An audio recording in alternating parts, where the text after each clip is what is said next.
Every creak in hyperspace sounds like imminent death.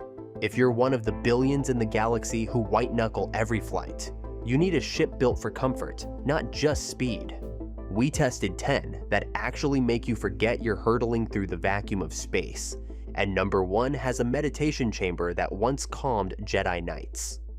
Number 10. The Starspeeder 3000. Alright, so think of this one as training wheels for space travel. The Starspeeder 3000 is basically the galaxy's tour bus. Star Tours built it around 4 ABY, specifically for tourists who had zero business being anywhere near a cockpit. And honestly, if you hate flying, a bus where somebody else does everything is exactly what you want. So you walk in, sit down, buckle this personal gravitic harness they strap you into, and then an RX series pilot droid just takes over. Takeoff, navigation, hyperspace, landing, all of it. You have zero access to the controls. You're not a pilot. You're not even a co-pilot. You're more cargo. Comfortable, ray-shielded, fully harnessed cargo. And for a nervous flyer, that is honestly the safest place to be. And the specs on this thing are wild for a tourist shuttle. The patented T14 binary motivated hyperdrives cover over 1 billion light years of range. Star Tours guards that tech aggressively because it is one of the fastest warp systems in the galaxy. There's a camera droid that deploys mid-flight and streams to personal monitors at every seat. And those 2 laser cannons? They can destroy a TIE fighter in one shot on a tour bus. Ridiculous.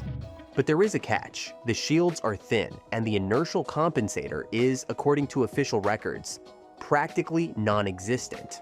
So you are feeling every bump. Oh, and these things were constantly breaking down.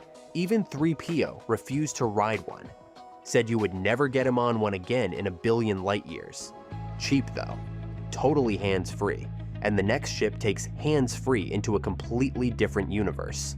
Number 9. The Luxury 3000 space yacht. So Lando Calrissian owned one of these. They called it Lady Luck. And the man turned it into a floating casino. That alone tells you what kind of ship we're dealing with here. The Luxury 3000 is 50 meters of polished hull, built for diplomats, nobles, and people who genuinely believe piloting is beneath them. 5 retractable laser cannons tucked inside the sensor ports. Chempat 6 deflector shields, wrapping everything in a bubble. And then you step inside and it is a jet stream meditation pool, a crystal garden, conform couches everywhere, and an observation deck. Oh, and the escape pods? Corellian leather seats. On the escape pods, just sit with that for a second. But what actually matters for someone who hates flying is the droid brain. Lando rigged the Lady Luck to respond to a little summoning unit clipped to his belt. He could call the ship from across a spaceport, and it would just fly to him. No pilot. Nobody was in the seat. Just a droid brain doing all the math while Lando sat in the lounge playing sabacc and pretending space did not exist. That is the energy. The 3000 is equipped with a Class 2 hyperdrive and a Class 14 backup for uninterrupted long-range travel. Not the fastest thing out there, but you are not going to notice the speed because you will be too busy staring at a crystal garden from a leather couch.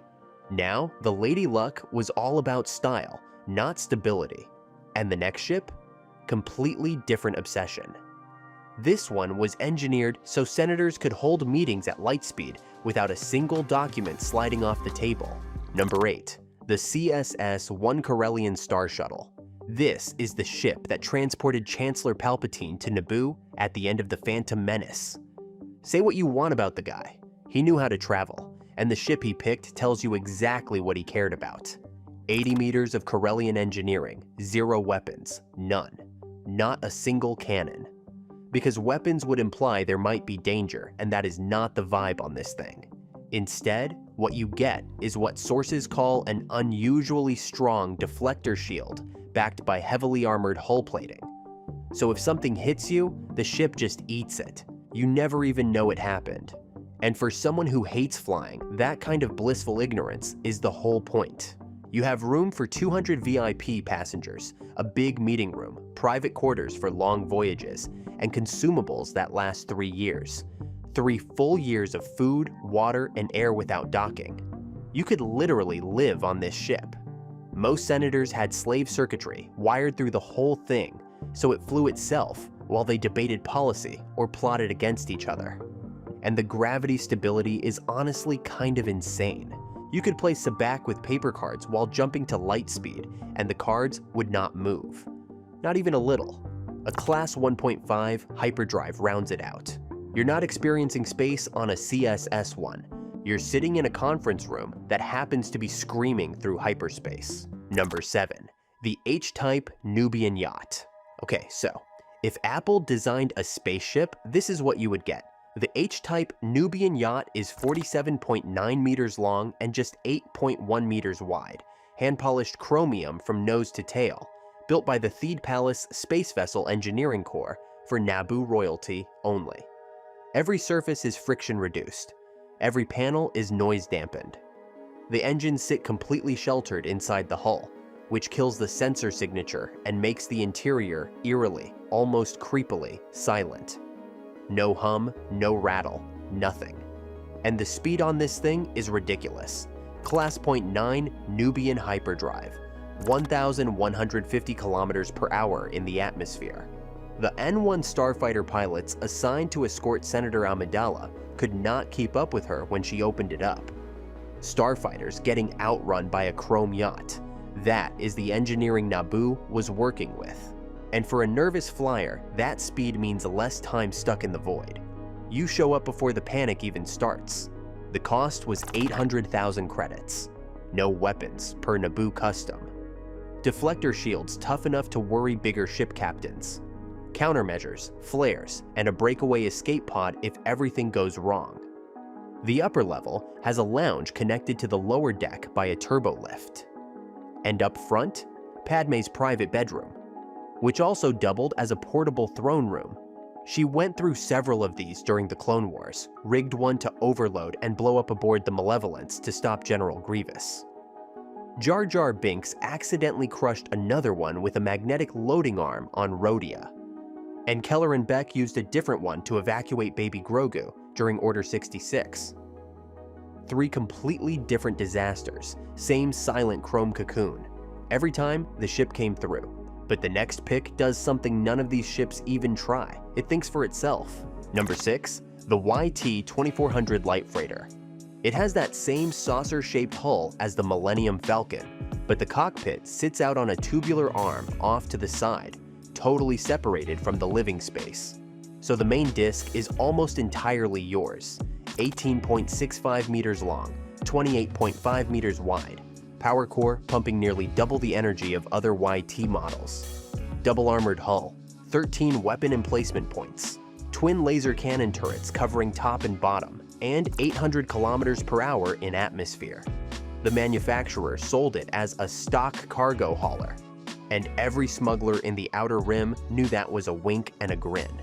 Dash Rendar's Outrider was the most famous one ever. He slapped titanium armor on the hull, swapped the engines for 3 Congar Defender military ion engines stolen from an Imperial Academy, and pushed the hyperdrive to a Class 0.75. You can actually spot the Outrider leaving Mos Eisley in the special edition of A New Hope. The Rebel Alliance ran them as troop transports during the war. But the real reason this ship is on the list is the modular nav computer. You install a droid brain, and the 2400 just handles everything. Hyperspace jumps, shields, takeoff, landing, threat response. You drink caf in the galley while the ship flies itself through the Outer Rim. New ones go for about 130,000 credits. Used around 32,000. A self-driving apartment with turret coverage for the price of a speeder. And if a droid brain flying your ship sounds good, the next one erased the idea of a pilot completely. Number 5. The Saronian Conqueror class assault ship. Alright, this one sounds wrong for this list, and I get that. The Conqueror class was built for war. A Saronian hive guild designed it for planetary defense. Only 28 meters, 2 double laser cannon turrets, 2 forward-linked ion cannons. Class 1 hyperdrive with a Class 10 backup, and the Saronians never sold these. Ever. They only gifted them to beings they thought were worthy. Prince Zizor's assassin droid Guri flew a modified one called the Stinger, and used it to terrorize criminals across the galaxy. So why is a warship on a list for people who hate flying? Because of what happens when you customize one. And this is where it gets really interesting. The Ceronian hive guilds were obsessed with biomechanical automation. The hull looks sculpted rather than built, and internal systems handle 90% of flight adjustments on their own. Pitch, yaw, roll, throttle, shield angling. All automatic without telling you. The autopilot runs hyperspace jumps, diagnostics, and flight maneuvers completely solo.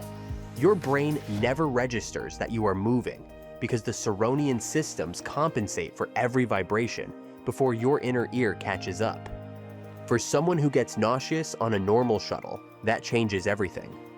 And in the luxury versions, owners rip out the cockpit and install a wraparound gaming lounge. Because when the ship handles everything from micro-thrust corrections to nav calculations, a cockpit is wasted space. You sit there playing games while a warship screams through hyperspace around you at 1,000 kilometers per hour.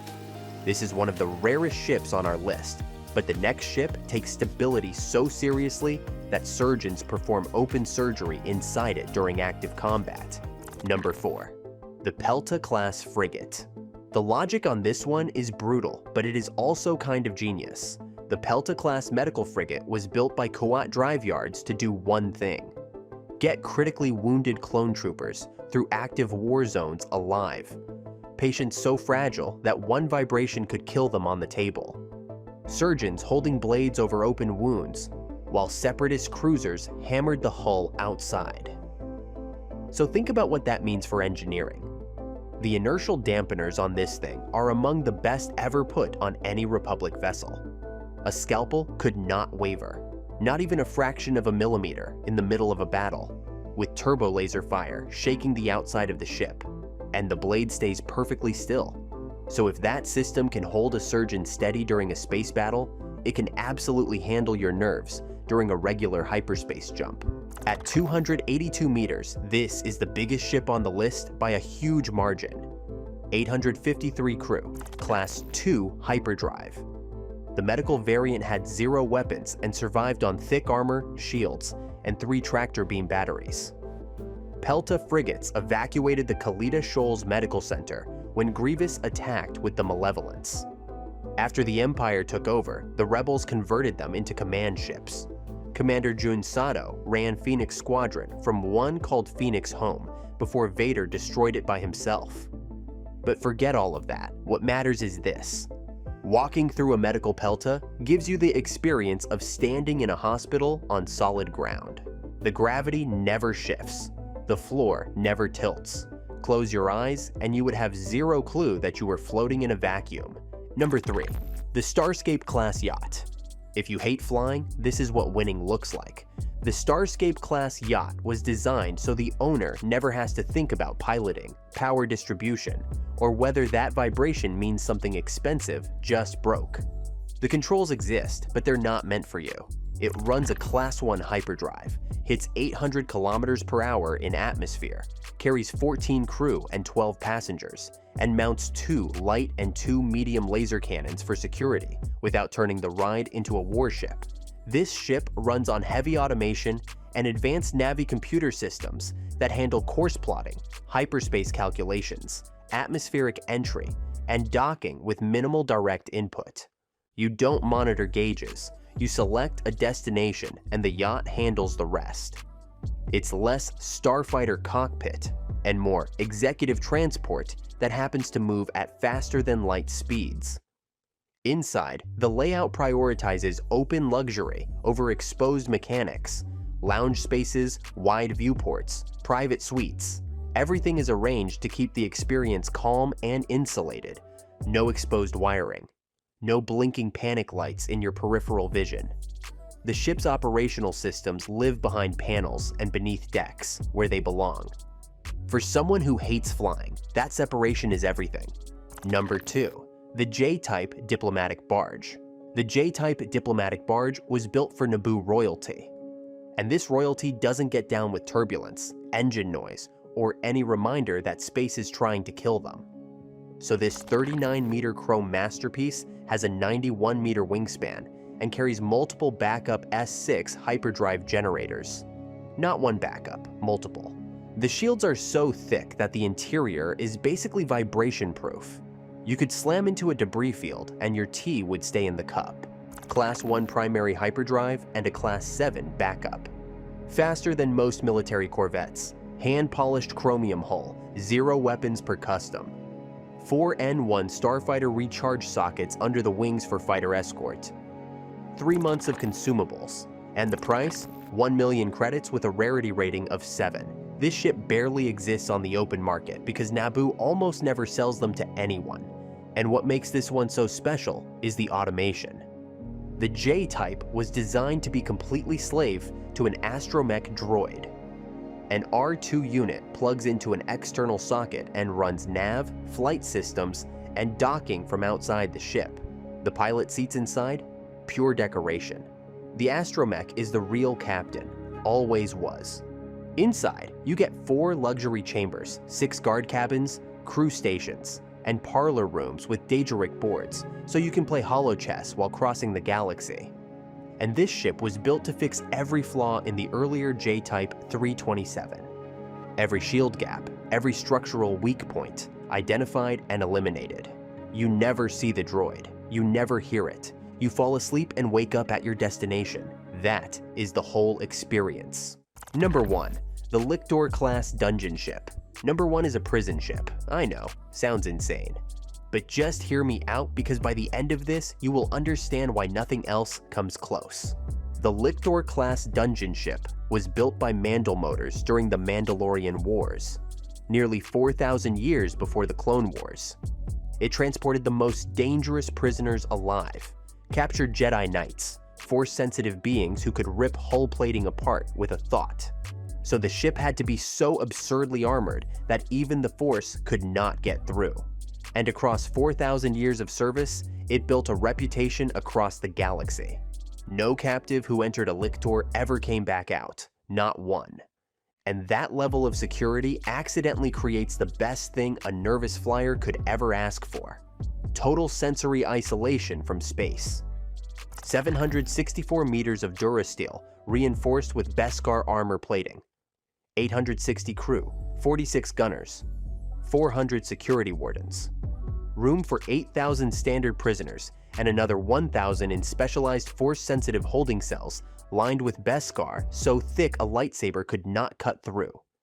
10 quad turbo laser batteries, 2 tractor beam projectors, sparring chambers where dark side adepts would actually fight captive Jedi for training. The nav computer only holds 2 coordinates at a time as a security measure. This beast runs on a modest Class 2 hyperdrive and is worth an unmodest 7.8 million credits. And the internal engineering is where this thing destroys every other entry. Each section is independently sealed with its own gravity, atmosphere, lighting, and environmental controls. Floor plating could be made electrically conductive to shock anyone out of line. Hallucinogenic gases could be vented in, sirens activated on command. Every section is cut off from the next. No vibration crosses between compartments. No engine noise bleeds through. No outside sound reaches the interior.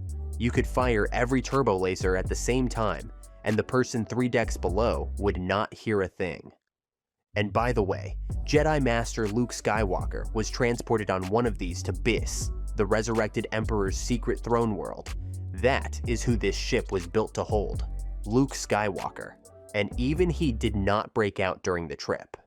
So when you refurbish one for luxury living, the armored partitions that once held Jedi become these insane basement-style lounges, where a turbo laser barrage to the hull would not ripple your glass of water. The gravity systems holds perfect in every room, every corridor, every lounge, no matter what is happening outside. Evasive maneuvers, standard gravity. Asteroid field, standard gravity.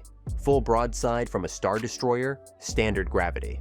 Your drink does not move. You are not experiencing space inside a refurbished Lictor. You are inside a reinforced stationary building. A building with Beskar walls, 10 quad turbo laser batteries, and 764 meters of dead silence. 4,000 years of service. 0 escapes during transit, not 1 in 4 millennia. And if the galaxy's most dangerous Force users could not punch through these walls, hyperspace turbulence is not going to bother you. This is not a ship, it is a bunker with a hyperdrive. And for someone who hates flying, there is nothing better in the entire Star Wars galaxy. So what do you think? The galaxy is terrifying, but the right ship makes it disappear. So if you had to pick a ship, which one would it be? Drop your answer in the comments below. Subscribe now so you don't miss what's coming next. Thanks for watching.